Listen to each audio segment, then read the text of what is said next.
Faded. Zoom. Woke. Coyote. Cancel Ratchet. culture. Non-binary. Bubble. COVIDiot. Digital blackface. Long hauler. Words change. They mutate. Morph. Change tense.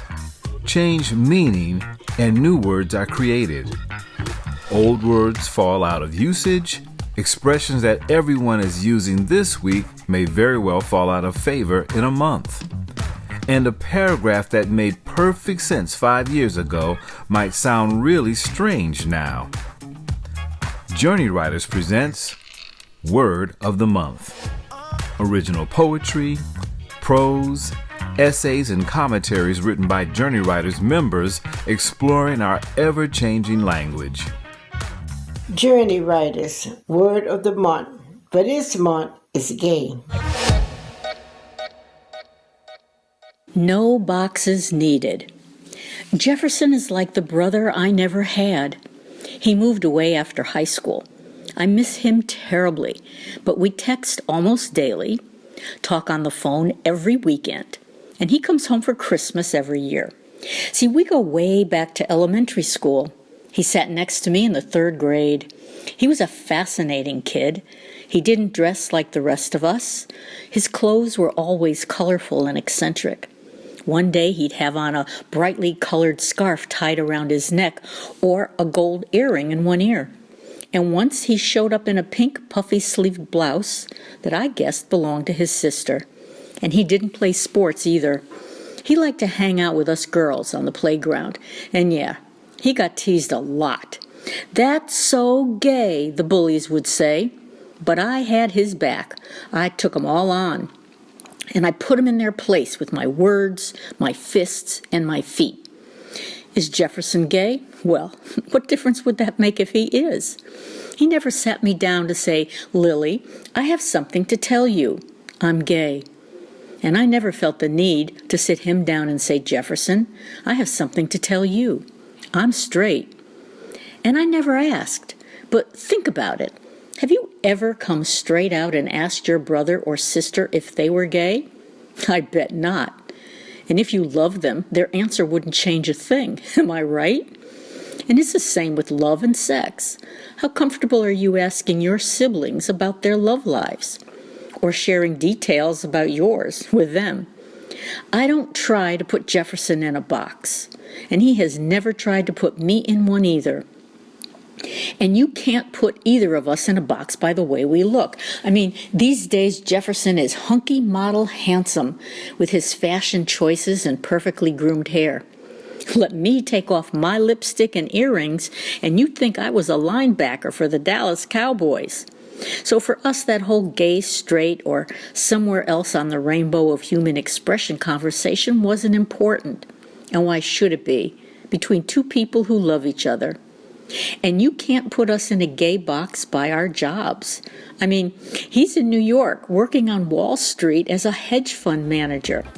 I am a bouncer, and I book and manage drag shows for the Whistle Stop Exchange. I've got one coming up next week. It's a jazz band that calls themselves Gay Life.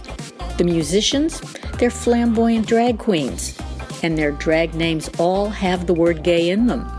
There's Gay Kool-Aid, Gay Lana Turner, Sugar Gain, Miss Mindy Gay Rivers, Gay Dunaway, Stormy Gale, and Gaylina Del Rio. And you can't put them in a box either because unless I miss my guess, they're not all gay. My gaydar has picked up at least one straight guy and one trans woman. So keep your labels and your boxes out of our lives. Jefferson and I are just two human beings joined at the hip and the heart for life. I'm Beth Gibbs for Journey Writers Word of the Month.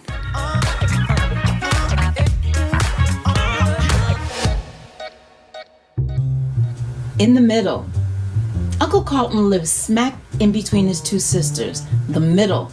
They all hated each other. I can't tell you how many times I heard he was in the middle because he couldn't decide if he was the top or bottom. Uncle Carlton sat in a velvet purple chair. "Little girl, she does not have all day to wait for you while you get your life together. I obeyed. He inclined his head and made a twirling motion, meaning for me to spin so he could get a good look at me. He made cooing noises and then giggled coquettishly with his sparkly hand over his mouth. Sit already. You pass. Fabulous enough to belong to me for sure. As I sat, he raised one deliciously laid eyebrow, blinking mascaraed eyelashes, adjusting his paisley ascot, and rubbed a speck of imaginary dust off his smoking jacket. He was a poor man's Liberace in a palace of women. Cigarette sugar, he said. I handed him his pack. He handed me mine. I loved smoking candy cigarettes and exhaling the small puff of sugar every time he did. Properly labeled, a man far too pretty and conniving to be anything other than a devilish scoundrel and foppish rake. Years later, I would hear Uncle Carlton in the next aisle at Walmart picking up a young man barely in his 20s, with success. By then, he'd taken to tying ascots over his cancer-caused tracheostomy throat hole that hadn't slowed down his mischief one bit. Someday you will be almost as much a heartbreaker as I, he'd said while bouncing one leg. I remember I spent almost a whole summer trying to teach myself to raise one eyebrow because he did. I couldn't wait to show him. He said, impressed with his own influence over me. You look almost as fetching as I doing that. Almost. He'd been wearing tight red velvet pants that day. I smiled while I drank apple juice from a heavy crystal goblet, and he drank wine. We grazed our glasses and toasted the fact that our lives were fabulous and the world was lucky we were in it. I believed it. The world was truly magical, and I was overcome with sparkly, gay, gleeful joy to be in this delicious home with my middle of the top and bottom. Gay Uncle Carlton indeed. Loving Gay, a grandmother's love.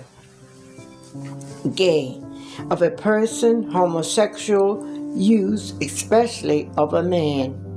Gay, lighthearted and carefree. Gay, foolish, stupid, or unimpressive. My grandson, Terrell, did not wake up one day and thought his gayness meant he couldn't be lighthearted and carefree. When he and his partner, Lauren, walk down the street or act foolish, stupid, or unimpressive, when he and Lauren share those moments when they just don't give a damn from the stares they receive, when they walk hand in hand, loving and happy, is who my grandson is, loving and happy in the body of a man our Creator made, living his life like it's golden, fabulous, unapologetic, and excuse-free. My grandson, Terrell, is who he is meant to be. He embraced his gayness, and so do we. His journey is our journey as we walk the path of a judgment-free zone. I won't disown my grandson, Terrell, or be part of a society that persecutes him. For choosing to love whom he has chosen, I refuse to hide behind my religious belief to justify the hatred of others who don't agree. The day is here when love has no boundaries, for love is in the Creator, the maker of all man. I see it in my grandson. I see it throughout the land. I'm Barbara Stevens for Journey Writers Word of the Month. We hope you have enjoyed Word of the Month presented by Journey Writers Incorporated. Our organization provides a safe, supportive space for writers and those who want to become writers to share their work and receive constructive feedback. For more information about Journey Writers, our twice-monthly workshops, and how you can participate in the Word of the Month, please visit our website at journeywriters.org. We'd love to hear from you. Word of the Month is made possible through a generous grant from the Betty Knox Foundation.